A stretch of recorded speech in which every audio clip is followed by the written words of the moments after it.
Bonjour Olivier Pouls.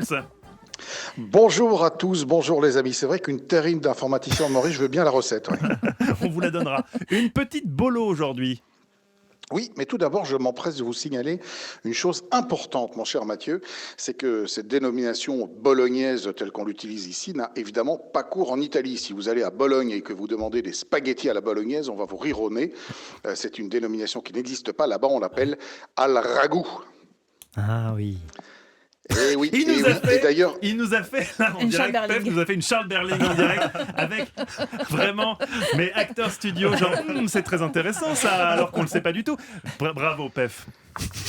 et je vais même encore un peu plus loin dans son excellent livre qui vient de sortir, Mathieu Lequesne, Les spaghettis bolognaises n'existent pas. Il nous explique bien qu'en fait, cette association des spaghettis qui viennent du sud de l'Italie, de la Sicile et de cette sauce à la ragout du nord de l'Italie est une invention très contemporaine. Mais néanmoins, je vais quand même vous donner la recette du véritable al ragout parce que ça reste une sauce majeure, une sauce extraordinaire. Alors, si vous imaginez qu'il suffit juste d'écraser 2 steaks hachés dans du coulis de tomate, vous avez tout faux. Ah C'est bah, quand c'est ce que même un j'imaginais. petit peu compliqué que ça. Un petit peu plus compliqué. Alors, qu'est-ce qu'il vous faut pour réussir cette belle sauce al ragout?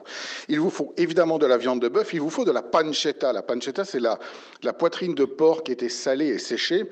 Bon, on peut éventuellement remplacer ça par de jolis lardons. Il faut des carottes, des oignons, du céleri branche, du coulis de tomate. Et puis, très important, il faut également un peu de lait et un peu de vin rouge. Bah, Et dis ça, donc, ce sont des ingrédients qu'on n'utilise pas souvent chez nous dans cette recette. moi je pensais que c'était facile votre recette là, ça m'a l'air compliqué. Hein. Non, en fait, c'est très très simple. Il suffit d'émincer tous les légumes, de les faire suer, comme on dit, dans un peu de matière grasse, dans de l'huile d'olive, de faire revenir votre viande, votre pancetta et votre viande de bœuf, de mouiller généreusement avec du coulis de tomate, de rajouter quelques herbes, un petit trait de vin rouge, et puis de laisser mijoter ça délicatement sur le coin du feu pendant 40-45 Ouais. En minutes. prenant l'apéro, c'est ça?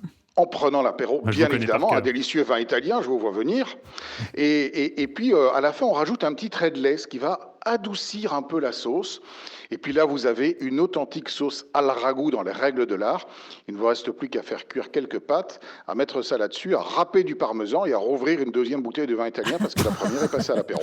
Toujours avec modération Olivier Pouls, ne l'oublions pas. Merci beaucoup Olivier qu'on retrouve chaque samedi. Grazie mille.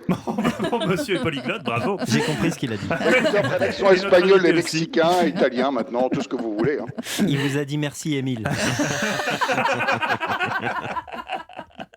Olivier Pouls qu'on retrouve chaque samedi dans la table des bons vivants de Laurent Mariotte à 11h sur Europe 1.